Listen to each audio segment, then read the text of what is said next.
والصلاة والسلام على سيد الأنبياء والمرسلين وعلى عباد الله الصالحين أما بعد فبسم الله الرحمن الرحيم قال النبي صلى الله عليه وآله وسلم لابن الزبير واره يعني الدم قال فتبارى ابن الزبير فشرب الدم فبلغ رسول الله صلى الله عليه وآله وسلم فعله فقال أما أنه لا تصيبه النار أو لا تمسه النار فقيل لابن الزبير كيف وجدت طعم الدم فقال أما الطعم فطعم العسل وأما الرائحة فرائحة المسك الصلاة والسلام عليك يا سيدي يا رسول الله الصلاة والسلام عليك يا سيدي يا حبيب الله الصلاة والسلام عليك يا سيدي يا شفيع المذنبين وعلى آلك وأصحابك يا سيدي يا رحمة للعالمين.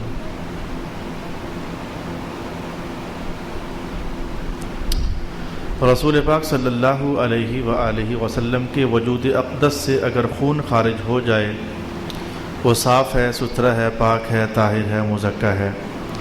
آپ کے وجود اقدس سے اور بھی کچھ اگر خارج ہو جائے، وہ سب کا سب صاف ستھرا ہے، طاہر ہے، مزکہ ہے، جس کو ہمارے محدثین یوں کہتے ہیں فضلات النبی صلی اللہ علیہ وآلہ وسلم طاہرۃ. اس سلسلے میں گزشتہ کل آپ نے چند ایک روایات اور صحابہ کرام رضوان اللہ علیہم اجمعین کے واقعات سماعت کیے تھے. آج ایک دلچسپ جملہ آپ کو سنانے کے لیے میں سب سے پہلی روایت آپ کے سامنے پڑھ چکا ہوں، حضرت عبداللہ ابن زبیر کی. رسول پاک صلی اللہ علیہ وآلہ وسلم نے کچھ پچھنا لگوایا ہوگا یا خون مبارک جسم سے نکلا، تو آپ نے حضرت عبداللہ ابن زبیر سے کہا اسے چھپا دے، کسی ایسی جگہ ڈال آ جہاں کسی کی نظر نہ پڑے. اسے کہتے ہیں توارا یا توارن فہو متوارن، یعنی ایسی کوئی شے جس کو چھپا دیا جائے، کسی کی نظر نہ پڑے، تو اسے تواری کے ساتھ تعبیر کیا جاتا ہے. تو اس کو چھپا دو جا کر. عبداللہ ابن زبیر نے وہ لیا اور جا کر کے تو اولے ہو کر کے تو وہ پی لیا، اور یہاں نہیں لیکن ایک دوسری جگہ میں نے الفاظ یہ پائے کہ رسول پاک علیہ السلام نے پوچھا چھپا دیا ہے؟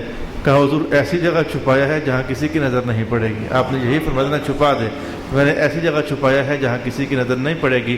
مانا یہ تھا کہ آپ نے پی لیا.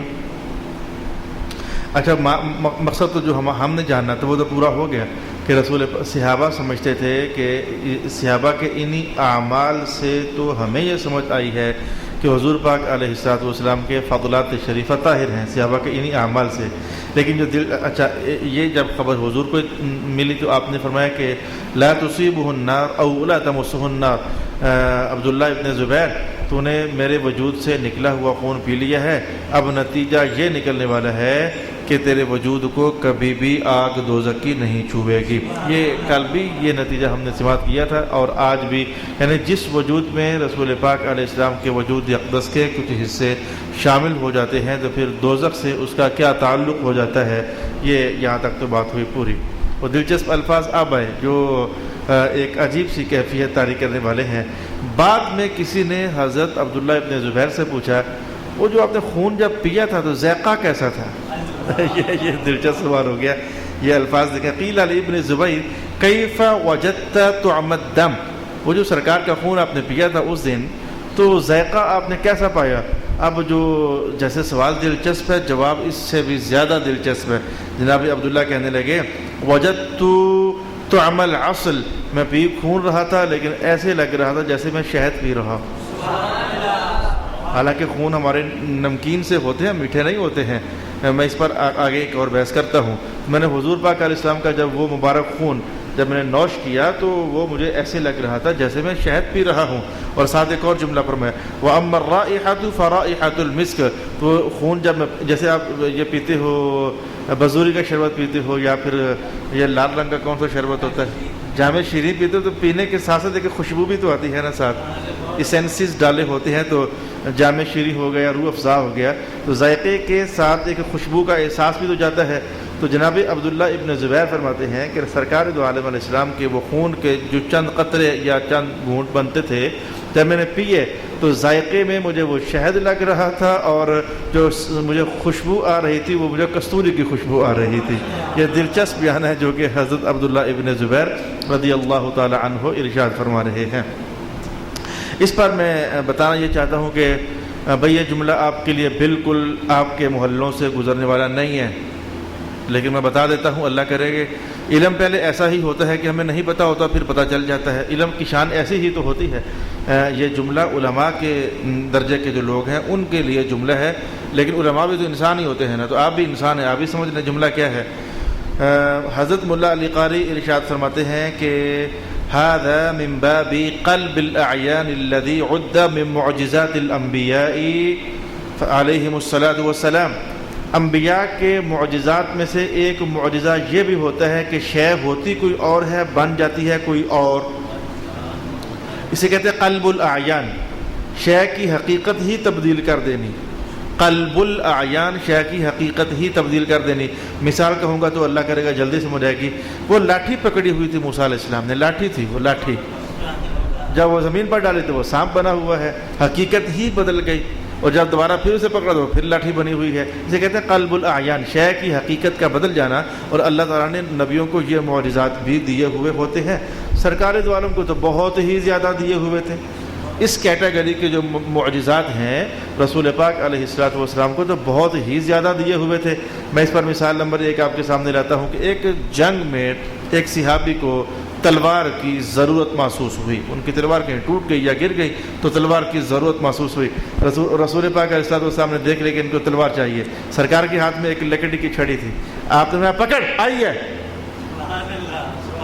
جو لکڑی کی چھڑی تھی پکڑ آئی ہے، میرے حضور نے ادھر سے تھرو کی، تو جب تھرو ہوئی تو وہ لکڑی کی چھڑی ہی تھی، جب اس صحابی کے ہاتھ میں پہنچی وہ تلوار بنی ہوئی تھی، اور یہ معجزہ ہے، اسے کہتے ہیں قلب الاعیان۔ میں بطور مثال دے کر کے تو اس مضمون کو اور پختہ کرنا چاہا کہ قلب الاعیان، حقائق کا تبدیل ہو جانا، یہ رسول پاک علیہ الصلوۃ والسلام کو اللہ تعالیٰ نے یہ معجزے عطا فرمائے ہوئے تھے۔ ایک مثال میں نے آپ کو یہ سنا دی، اور ایک مثال آپ کے سامنے اب یہ ہے جو میں نے ابھی آپ کے لیے تلاوت کی ہے کہ جناب عبداللہ ابن زبیر فرماتے ہیں جب آپ سے پوچھا گیا کہ جو وہ خون آپ نے حضور پاک کا پیا تھا تو ذائقہ کیسا لگ رہا تھا، تو اب خون کا ذائقہ جو ہوتا ہے وہی ہوتا ہے، لیکن وہ اللہ نے اس معجزے کو یہاں بھی ظاہر کیا تھا، وہ خون ذائقہ اس کا شہد والا لگ رہا تھا، خوشبو اس کی کستوری والی لگ رہی تھی۔ یہ معجزہ تھا رسول پاک صلی اللہ علیہ وآلہ وسلم کا۔ اچھا جی، میں اب ایک اور روایت، یہ بھی دوسری روایت بھی آپ کے سامنے حضرت ملا علی قاری کے حوالے ہی سے لانا چاہتا ہوں۔ طبیعت ویسے میری بڑی خوش ہو گئی ہے، اب طبیعت میری اس لیے خوش ہو گئی ہے کہ اب ان قریب ایک زمانہ آنے والا ہے، اس زمانے میں مجھے کافی سارا مطالعہ چاہیے ہوتا ہے، تو وہ میرا ابھی ہو گیا ہے، یعنی اس زمانے میں مجھے کوئی اور مطالعہ کر لوں گا، میں یہ نہیں کہتا کہ چھٹی کروں گا، کوئی اور مطالعہ کر لوں گا، لیکن وہ اس دور کی جو محنت ہے وہ اللہ پاک نے ابھی مجھ سے کروا لی، تو میں اس محنت کا فائدہ اٹھاؤں گا۔ میری مراد میلاد شریف کے زمانے میں اس محنت کا فائدہ اٹھاؤں گا۔ یہ روایت کے دلچسپ الفاظ سنیں، اللہ اکبر۔ روی ان رجلا قال رأيت النبي صلی اللہ تعالی علیہ وآلہ وسلم ابعد فی المذهب، میں نے حضور رحمت عالم علیہ السلام کو دیکھا کہ آپ قضائے حاجت کے لیے بستیوں سے اور آبادیوں سے ذرا دور جایا کرتے تھے، یہ میں نے پہلے بھی آپ کو یہ بات بتائی۔ فلما خرج نظرت فلم ارى شيئا، تو جب جہاں بھی حضور تشریف فرما ہوئے تھے تو اٹھ کر جب حضور واپس تشریف لے گئے تو میں نے دیکھا تھا کہ حضور آئے ہیں یہاں، تو میرے دل میں ایک بات تھی، میں جلدی سے اس جگہ پر جا پہنچا جہاں رسول پاک علیہ السلام بیٹھے تھے، اور پھر اٹھ کر کے تو واپس اپنے کاشانہ رحمت کی طرف تشریف لے کے تو میں جلدی سے وہاں پہنچا، لیکن ہوا کیا، لم ارى شيئا، مجھے کوئی شے نظر تو نہ آئی، لیکن ورأيت في ذلك الموضع الثلاثة الأحجار التي استنجى بهن، مجھے 3 مٹی کے ڈھیلے وہاں نظر آئے۔ یہ سنت شریفہ یہی تھی کہ مٹی کے 3 ڈھیلے استعمال کرنے چاہیے۔ ہم لوگوں کے لیے مسئلہ یہ ہے کہ ضرورت بڑھنے پر 4 بھی ہو سکتے ہیں، 5 بھی ہو سکتے ہیں، لیکن 3 جو ہے وہ درجہ سنت میں ہوتے ہیں۔ مٹی کے ڈھیلے اگر استعمال کرنے ہو تو وہ 3 ڈھیلے درجہ سنت میں ہوتے ہیں۔ تو مجھے وہاں 3 ڈھیلے نظر آئے، میں محسوس کر گیا کہ سرکار دو عالم علیہ الصلوۃ والسلام نے ان 3 ڈھیلوں کے ساتھ استنجا فرمایا۔ فاخذتهن، میں نے وہ تینوں ڈھیلے پکڑ لیے۔ فَإِذَا بِهِنَّ يَفُوحُ مِنْهُنَّ رَوَائِحُ الْمِسْكِ، وہ 3 ڈھیلے میں نے پکڑے تو ان سے کستوری کی خوشبو آ رہی تھی۔ مزیدار جملہ اگلا ہے، یہ بھی مزیدار ہی ہے لیکن مزیدار جملہ اگلا ہے. فرماتے ہیں کہ پھر کیا ہو گیا، میں وہ 3 ڈیلے گھر لے گیا، وہ 3 ڈیلے جن سے سرکار دو عالم علیہ السلام نے مبارک استنجا فرمایا تھا، میں وہ پھر گھر لے گیا. خوشبو آئی تو مجھے تو طبیعت خوش ہو گئی، میں گھر لے گیا. اب کیا ہوتا، فَكُنْتُ إِذَا جِئْتُ يَوْمَ الْجُمُعَةِ الْمَسْجِدَ، جب بھی جمعے کا دن ہوتا اور میں جمعہ پڑھنے جاتا نا، جب بھی جمعے کا دن ہوتا میں جمعہ پڑھنے جاتا تو میں پھر وہ ڈیلے اپنے ساتھ لے جاتا. تو باقی بھی صحابہ خوشبو لگا کے آئے ہوئے ہوتے تھے، پر مجھ سے وہ خوشبو زیادہ آ رہی ہوتی تھی. میں نے وہ آستین میں چھپائے ہوتے تھے، یعنی وہ ہاتھ میں پکڑ کر تو پھر آستین پر چڑھائی ہوئی ہوتی تھی، کسی کو پتہ نہیں چلتا تھا کہ میں نے پکڑا کیا ہوا ہے، لیکن مجھ سے وہ خوشبو زیادہ آ رہی ہوتی تھی. صلی اللہ علیہ حبیبہ محمد وعلی آلہ واصحابہ اجمعین. یعنی کئی طریقے سے اس حدیث شریف سے دلیل بنائی ہے محدثین نے کہ سرکار دو عالم علیہ الصلوۃ والسلام کے وجود اقدس سے نکلنے والے جو فضلات شریفہ ہوتے ہیں وہ طاہر ہوتے ہیں اور صاف ہوتے ہیں. اگر نجس ہوتے تو نجس شے لے کر صحابہ کبھی بھی مسجد میں داخل نہ ہوتے. نجس چیزوں کو مسجد سے نکالنے کا حکم تھا حضور کی طرف سے. مثال پیش کرتا ہوں آپ کے لیے، اور صحابہ کو اس بات کا پتہ تھا پلید چیزیں مسجد میں لے کر نہیں جائی جا سکتی. اور دوسری بات، پلید چیزیں کپڑے میں ڈال کر نماز نہیں پڑھی جا سکتی. صحابہ اس مسئلے کو خوب جانتے تھے. اگر ہم جیسے چھوٹے لوگ جانتے ہیں تو وہ تو علم کی دنیا میں رہنے والے لوگ تھے. اچھا تو مسجد میں، اچھا میں نے کہا کہ مثال دے کے سمجھاتا ہوں کہ پلید چیزوں کو مسجد سے نکالنے کا حکم تھا. اس کی مثال کیا ہے، آپ جانتے ہو کہ ایک دیہات کا رہنے والا شخص مدینہ میں مسجد نبوی میں حاضر ہوا. آداب و واقعات ابھی معلومات میں نہیں تھے، انہیں پیشاب کی ضرورت محسوس ہوئی تو مسجد کے ایک کونے میں کچی جگہ تھی تو پیشاب کرنے کے لیے بیٹھ گئے. صحابہ نے ذرا جلال کا اظہار کرنا چاہا، بڑھنا چاہا کہ یہ تو کیا کر رہا ہے. رسول پاک علیہ الصلوۃ والسلام نے کہا ٹھہر جاؤ ذرا، اب بیٹھ کیا ہے اس کو اپنی قضائی حاجت پوری کر لینے دو، اس کو پیشاب کر لینے دو. تو پھر جب وہ فارغ ہو گیا، وہ شخص فارغ ہو گیا تو پھر رسول پاک علیہ الصلوۃ والسلام نے کہا پانی لاؤ، اور پانی لے کر حضور نے اوپر گرا دیا، بہا دیا تاکہ جگہ صاف ہو جائے. تو نجس چیزوں کو مسجد سے نکالنے کا حکم ہے. اس پر میں نے حدیث آپ کو پیش کر دی. اگر فضلات شریفہ نجس ہوتے، پلید ہوتے تو صحابہ کبھی بھی اس طرح کا معاملہ نہ کرتے کہ پلید چیز کو لے کر کے تو مسجد میں داخل ہو جائیں، کبھی بھی یہ معاملہ نہ کرتے. آج کی روایات اتفاق ایسا ہے کہ ماشاءاللہ لذت سے بھری ہوئی ہیں. ایک اور روایت میں آپ کے سامنے لانا چاہتا ہوں، اس میں ایک عجیب ڈھنگ سے حضرت علامہ خفاجی نے استدلال فرمایا ہے. میں وہ آپ کی لذت کے لیے پڑھنا ہی چاہوں گا، ان البرکۃ کانت تخدم النبی صلی اللہ علیہ وآلہ وسلم. میرے پاس الفاظ ایمن کے بھی ہیں اور برکت کے الفاظ بھی ہیں. حضرت برکت رسول پاک علیہ الصلوۃ والسلام کے گھر میں بطور خادمہ کے کام کیا کرتی تھی. حضرت برکت قالت وکان لرسول اللہ صلی اللہ علیہ وسلم قدح من عیدان. حضور علیہ الصلوۃ والسلام کا ایک لکڑی کا بنا ہوا پیالہ تھا. یوضع تحت سریرہ یبول فیہ من اللیل. تو وہ پیالہ ہمیشہ آپ کی چارپائی شریف کے نیچے پڑا ہوتا تھا تو رات کے ٹائم آپ کبھی اس میں پیشاب کر لیا کرتے تھے. یہ زمانہ وہ ہے جو مرض کا زمانہ، وگرنہ رسول اللہ صلی اللہ علیہ وسلم باہر ہی تشریف لے کر جایا کرتے تھے. تو حضور رحمۃ اللہ علیہ اس میں مبارک پیشاب کر لیا کرتے تھے. فبال فیہ لیلۃ ثم افتقدہ. ایک رات حضور رحمۃ اللہ علیہ نے اس میں جب پیشاب مبارک کیا تو صبح اٹھ کر جب اس پیالے کو دیکھا تو اس میں پیشاب نہیں تھا. رات کو آپ نے کیا تھا لیکن اس میں نہیں تھا. وسأل عنہ برکۃ. خادمہ سے پوچھا برکت وہ اس پیالے میں کوئی شے تھی تو آپ نے تو نہیں کچھ آگے پیچھے کی، جیسے سوال کرتے ہیں مالک کے لوگ اپنی خادموں سے سوال برکت اس پیالے میں کوئی شے کچھ سمجھ کے قال فقالت قمت وانا عطشانة یا رسول اللہ فشربته وانا لا اعلم. حضور رات کو میں اٹھے تو مجھے پیاس لگی ہوئی تھی تو میں نے کہا یہ پیالہ ہے تو اس میں ہے تو پانی تو میں پی لیا، تو بس مجھے پتہ نہیں چلا تو میں نے پی لیا. وہ تو میں نے پی لیا یا رسول اللہ. جملہ اس پر آپ کو جو بتاؤں کہ محدثین کی باریک نظر کتنی باریک ہوتی ہے، فقہاء کا باریک استدلال کتنا باریک ہوتا ہے. میں آپ کو ایک لطیفہ سناؤں گا تو پھر آپ کے لیے لطافت سمجھنی آسان ہو جائے گی. ہمارے خاندان میں نے دیکھا نہیں، وہ بزرگ شخص میں نے دیکھا نہیں ہے. ہمارے خاندان میں ایک بوڑھی عمر کے بزرگ شخص تھے، ان کی سادگی بڑی مشہور تھی. یعنی دادا پردادا کے زمانے میں ہوں گے، میں نے دیکھا ان کو نہیں. تو ایک دن کہنے لگے کہ ساگ کہیں پکا ہوا تھا، ساگ. تو وہ ساگ انہوں نے کھا لیا، پڑا ہوا تھا تو کھا لیا. تو پھر گھر کی بیٹیوں سے کہنے لگے آج ساگ کوئی کوڑا کوڑا تھے عجیب عجیب سی. پنجابی میں کہتے ہیں آج ساگ کوئی کوڑا کوڑا تھے عجیب عجیب سی، اے صحیح پکایا نہیں سجے. تو بیٹیاں کہنے لگی ابا جی ساگ کوڑا کوڑا، وہ ہم نے صحیح پکایا ہوا تھا.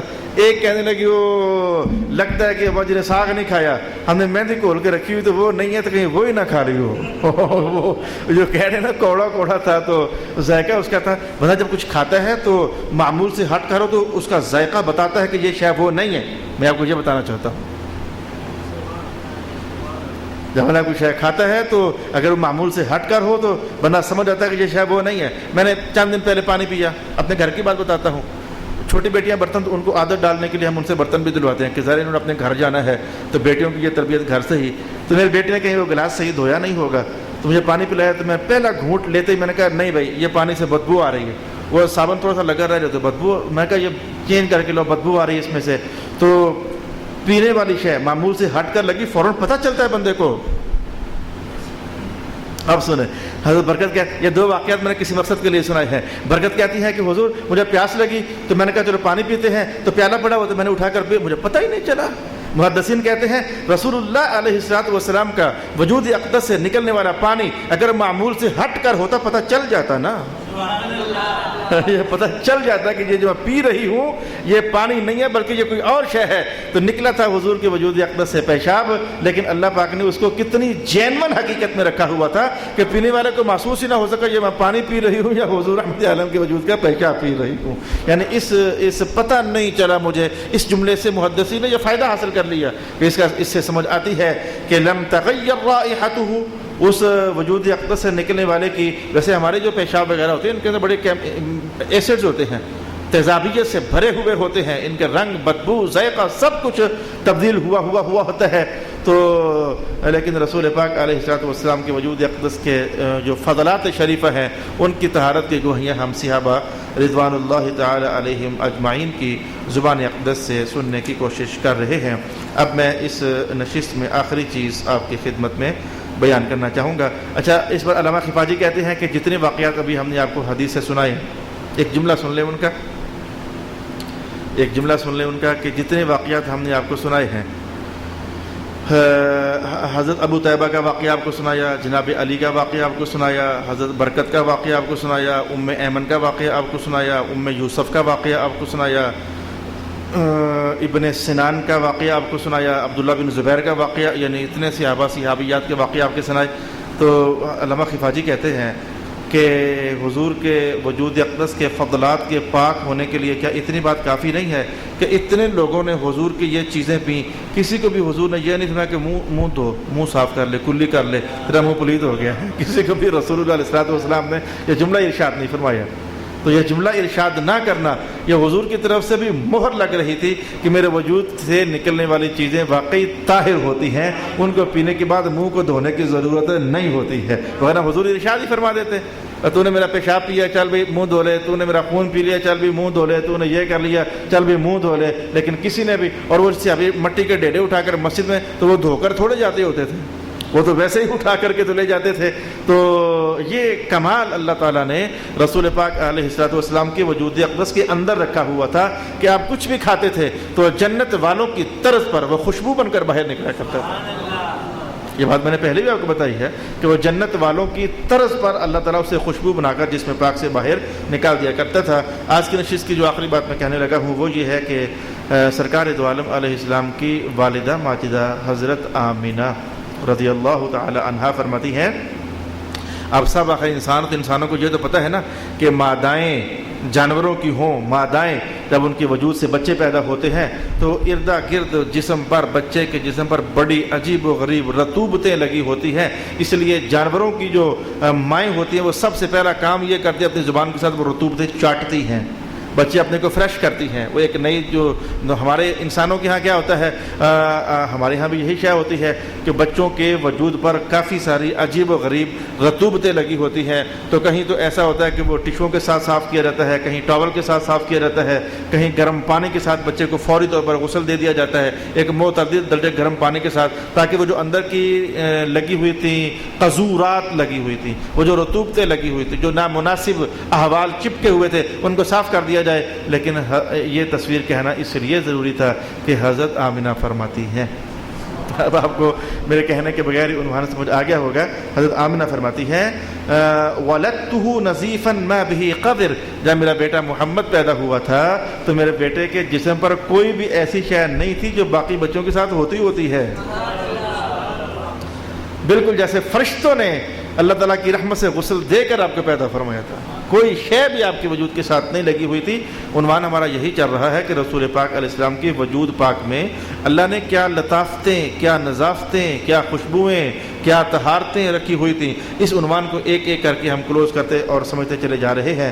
تو واقعا ایک بات تو یہ تھی، میں بھی قصر، رسول اللہ کے جسم پاک کے ساتھ کوئی بھی ایسی رطوبت نہیں تھی کہ جو نفرت کا باعث ہوتی ہو، کچھ بھی نہیں تھا، صاف ستھرا فریش دھلا ہوا جسم پاک اللہ نے آپ کو رکھا ہوا تھا۔ وکان النبی صلی اللہ علیہ وسلم قد ولد مختونا مقطوع السرہ، اور دوسری خوبی یہ تھی کہ اللہ پاک نے آپ کو پیدا کیا تو ختنہ شدہ ہی پیدا کیا، تو دنیا میں آ کر ختنے کرنے کی ضرورت نہیں تھی۔ اور تیسری بات یہ تھی کہ آپ کی ناف مبارک بھی کٹی ہوئی تھی۔ اس پر آج میں ایک جملہ آپ کو بتاتا ہوں اور حدیث پاک سے ثابت ہے۔ خفاجی کہتے ہیں کہ حضور پاک علیہ الصلوۃ والسلام کو ختنہ شدہ ہی پیدا کیا گیا، کیوں؟ بھئی حدیث پاک میں آ گیا تو اس لیے بڑے زور سے کہتے ہیں کیوں، اگر نہ آیا ہوتا تو چپ کر جاتے، جو شاید نہ ملے تو محدثین بھی چپ کر جاتے ہیں نا۔ میں کل بھی وہ حدیث شریف آپ کے لیے تلاوت نہ کر سکا، آج میں پھر اس کو اسپیشل ڈھونڈتا رہا کہ بھئی کدھر گئی ہے حدیث پاک، میں نے اپنے دوستوں کو بتانی تھی۔ سن لیں، رسول پاک علیہ السلام کی شان یہ ہے، ہمارے حضور کے وجود کی لطافتیں، نفاستیں، کیا کیا لفظ بولوں، شان یہ ہے کہ سرکار دو عالم علیہ السلام کی مبارک شرمگاہ کو زندگی بھر کسی انسان نے نہیں دیکھا۔ اس کے پیچھے وجہ کیا تھی؟ قال النبی صلی اللہ علیہ وسلم لا يرى احد عورتی الا طمست عیناہ، جو بندہ بھی میری شرمگاہ پر نظر ڈالے گا اس کی آنکھیں ہی واپس، اللہ نے کوئی موقع ہی ایسا نہیں بننے دیا۔ خفاجی کہتے ہیں کہ یہی تو پھر راز ہے کہ اگر حضور ختنہ شدہ پیدا نہ ہوتے تو ختنے کرنے پڑنے تھے، تو کسی کی نظر پڑنی تھی، ختنے کرنے پڑنے تھے، کسی کی نظر پڑنی تھی، تو رب کائنات نے اہتمام کر دیا، خود سے ہی پیدا ہی ایسا کیا تاکہ کسی کی نظر سرکار کی شرمگاہ پر پڑے ہی نہ۔ اچھا لگا، مجھے بہت اچھا لگا، یہ میرے علم میں اضافہ ہوا، یعنی یہ حدیث پاک میں نہیں جانتا تھا، اللہ تعالیٰ علامہ خفاجی کے درجے مجھے فرمائے۔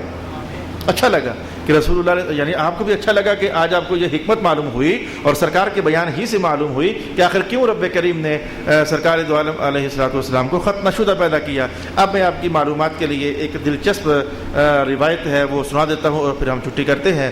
حضرت کعب احبار فرماتے ہیں 13 انبیاء ہیں، 13 انبیاء، اور بعض محدثین نے 17 کہا کہ جن کو اللہ پاک نے یوں پیدا کیا تھا، یعنی ان کے ختنے پہلے ہی سے ہوئے تھے۔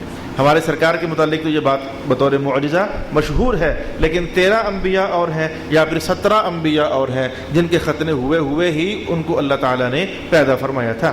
میں ان کے اسماء گرامی بطور برکت، کیونکہ یہ چیز بھی میں محسوس کرتا ہوں کہ ہمارے معلومات اور مسموعات میں کم ہے بلکہ نہ ہونے کے برابر ہے، میں بطور برکت نام تلاوت کرنا چاہتا ہوں۔ جناب آدم علیہ السلام کا ماجرا کچھ ایسے ہی تھا، مختون پیدا ہوئے تھے۔